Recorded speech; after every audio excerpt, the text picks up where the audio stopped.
हे दोस्तों, अगर आपका भविष्य में टीचर बनने का सपना है तो सीटीईटी टीईटी एग्ज़ाम तो आपको क्रैक करनी ही होंगी। और उसमें इवैल्यूएशन, साइकोलॉजी में इवैल्यूएशन एक टॉपिक है। आज हम उसके बारे में जानेंगे कि इवैल्यूएशन होता क्या है। जब एक टीचर स्टूडेंट को क्लासरूम में पढ़ाता है तो टीचर ने कितना पढ़ाया और उसमें का कितना स्टूडेंट को समझ में आया, ये जानने के लिए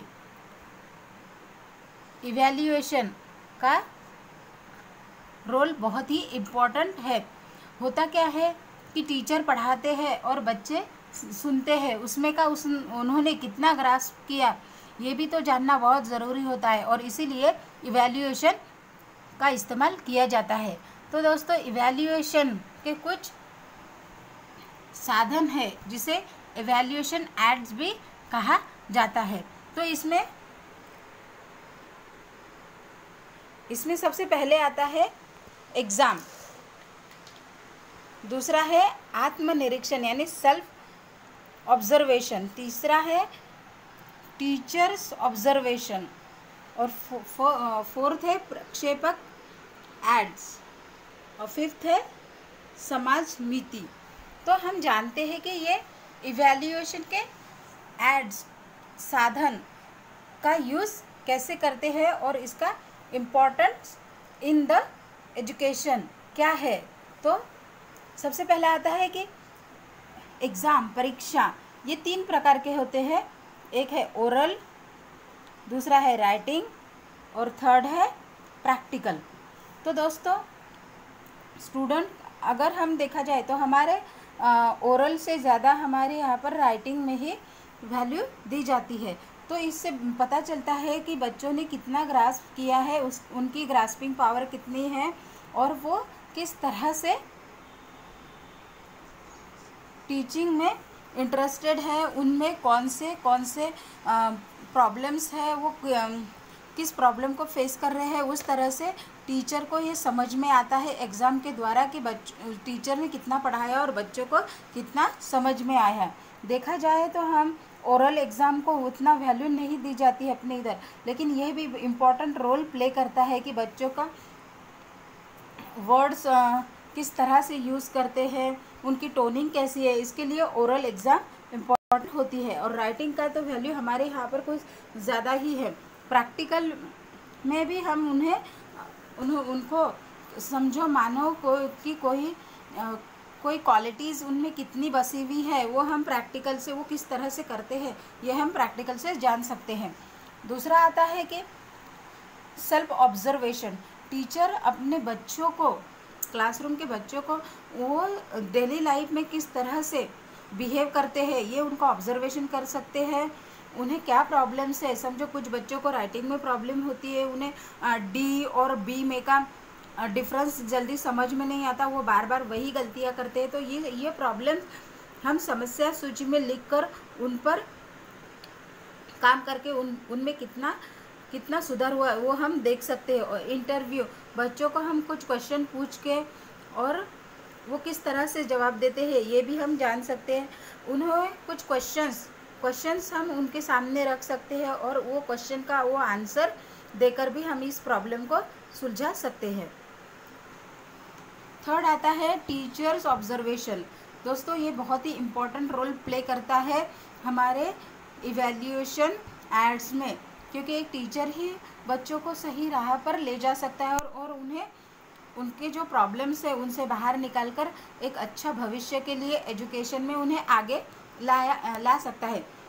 तो सबसे पहला आता है टीचर्स ऑब्जर्वेशन में प्रासंगिक नोंद, यानी जब भी टीचर्स बाहर क्लासरूम में या कॉरिडोर में जब बच्चों में कुछ अच्छे गुण दिखे या कुछ प्रॉब्लम्स दिखे तो वो अपने कॉपी में नोट कर सकते हैं और उनमें सुधार के लिए ट्राई कर सकते हैं।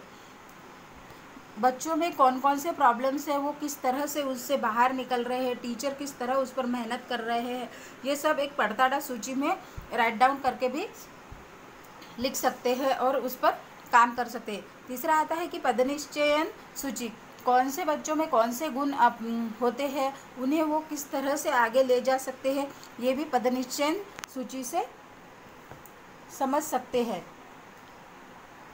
प्रक्षेपक साधन होता क्या है दोस्तों, कुछ बच्चे ऐसे होते हैं जो एग्ज़ाम का नाम सुनकर ही उन्हें बहुत डिप्रेशन आता है, छोटे होने के कारण भी वो डिप्रेस हो सकते हैं।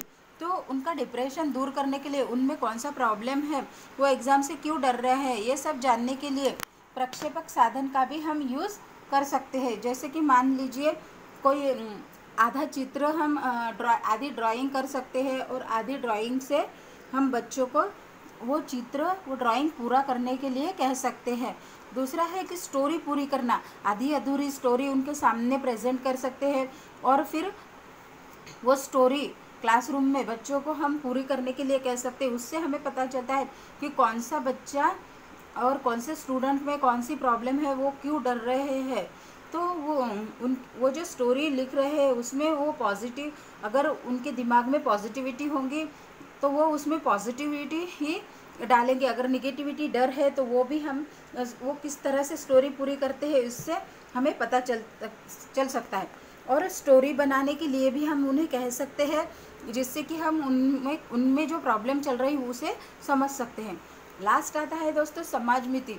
आज के जो बच्चे हैं ये कल का भविष्य है, ये भविष्य सही बनने के लिए जब वो बच्चे समाज में जाएंगे तो समाज में वो किस तरह से बिहेव करना चाहिए, तो इसके लिए सोशल जो क्वालिटीज़ होती है दोस्तों, सोशल क्वालिटीज़, हमें इस पर भी ध्यान देकर हमें उन्हें अभी से तैयार करना है। सोशल क्वालिटीज़ के लिए दूसरों के साथ कैसे बिहेव करना है, या सब क्लास में सबसे ज़्यादा कौन से लड़के को सब पसंद करते हैं, उसकी क्वालिटीज़ क्या है, एक दोस्त होने के नाते वो किस तरह से बिहेव करता है, और हमें किस तरह बिहेव करना है, इस तरह के पॉइंट्स हम अगर क्लासरूम में रखें तो बच्चे बहुत आसानी से कल के समाज के लिए तैयार हो सकते हैं और एक बेटर समाज की निर्मित जो टीचर का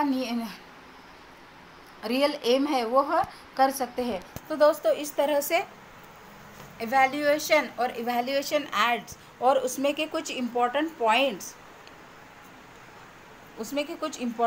जो इस तरह से है, ये इस पर कुछ क्वेश्चन तो सीटीटी टीटी के एग्ज़ाम में आते ही है। आपको ये टॉपिक कैसा लगा कमेंट करके बताइएगा।